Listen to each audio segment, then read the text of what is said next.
Hello mga karelasyon. May mga babae na natural na maiingay. Merong madaling makakuha ng atensyon o mapansin. Yung madaling kausap. Pero may isang klase rin ng babae na iba. Hindi siya maingay. Hindi siya showy. Hindi siya naghahabol ng spotlight. Low-key, ika nga. Pero kapag siya ay lumabas sa kanyang lungga, may mga nakatingin. Ano ang meron sa ganong enerhiya? So ngayon, pag-uusapan natin ang ugaling tahimik pero malakas ang dating.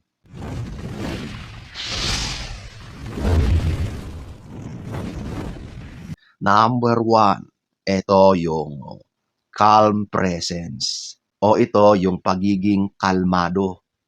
May mga babae na kapag late ka lang nag-reply, nagpapanik na ang isipan. Yung konting pagbabago lang ng tono ng boses, pakiramdam ay interogasyon na agad. Pero may mga babae din na kapag tensyonado ang isang sitwasyon, kalmado pa rin. Hindi siya OA sa kanyang mga reaksyon. Hindi rin agad-agad nag-a-assume. At hindi siya nag-e-escalate ng mga matataas ng emosyon. At alam mo ba kung bakit malakas ang dating ang may ganitong ugali? Kasi napakabihira ito. Sa mundo natin ngayon na punong-puno ng drama, emotional chaos, ang taong composed, kalmado ay magnetic. Kapag hindi ka agad reactive, hindi ka predictable. At kapag hindi ka predictable, mas may mystery. Mas nagkaka-interest sila sa iyo. At yon ang nagbibigay sa iyo ng malakas na dating. Ika nga, malakas ang iyong appeal. Number two, hindi ka nagmamadali. Ito yung babae na kapag merong natanggap na text or chat, hindi nagmamadali na mag-reply. Sa pakikitungo sa ibang tao, hindi siya agad-agad nagbibigay ng label. Hindi mapanghusga. At sa relasyon, hindi rin agad-agad nagbibigay ng access. Kumbaga sa lakad or takbuhan, meron siyang sinusunod na pace. May pacing siya. Kapag nag-message na yan, yung hindi mo halata na siya pala ay naghihintay ng buong araw para sa message mo.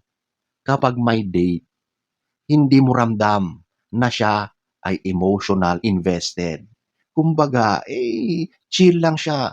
Wala kang makikitang pagmamadali. Pero hindi rin ibig sabihin na detached or cold siya. Hindi rin siya yung hard to get na sobrang nagpapaasa. Meron lang siyang rhythm, di ba? At yung rhythm na yon or yung ritmo, yon ang nakakaintriga. At sa paningin ng lalaki, meron siyang mataas na perceived value. Number three, may sariling mundo.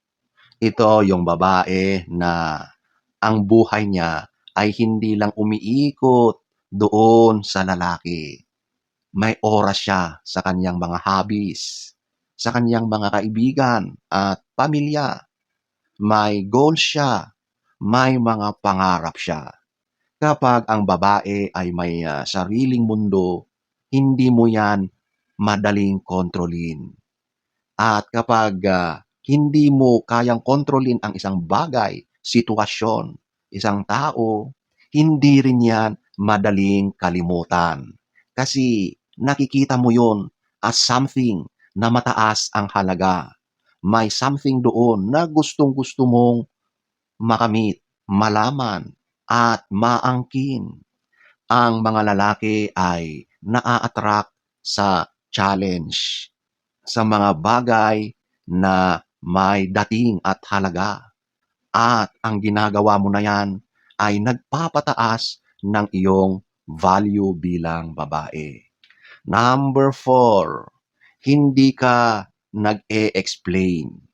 May mga babae na kapag may hindi pagkakaunawaan, sobra sila kung mag-defend. Mahahabang mga litanya, detalyadong pagpapaliwanag, at lahat ay gustong ipaintindi. Pero ang tahimik na babae, sasabihin lang niya ang mga dapat sabihin. Kung ayaw mong maniwala, hindi siya magpipilit. Kung hindi mo maintindihan, hindi niya kailangang magpaliwanag ng paulit-ulit. At dito pumapasok ang value at respeto. Kapag hindi mo kailangang ipagtanggol ang sarili mo, maya't maya, lagi-lagi, meron kang aura of certainty. At ang certainty na yan ay labis na attractive.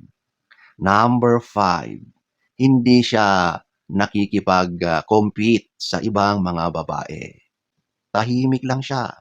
Kapag may ibang babae sa paligid, chill, relax lang siya. Kasi alam niya ang value niya. At kapag ramdam ng lalaki na walang threat, hindi ka threatened, mas lalo siyang naa-attract. Kasi nakikita niya na mataas ang kumpiyansa mo sa sarili. Number 6, may softness pero may boundaries. Ito yung perfect balance.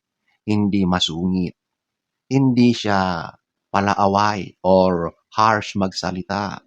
Hindi siya palautos or bossy kung umasta. Pero kapag may disrespect, clear, kalmado, at firm, ganyan ang kanyang stance.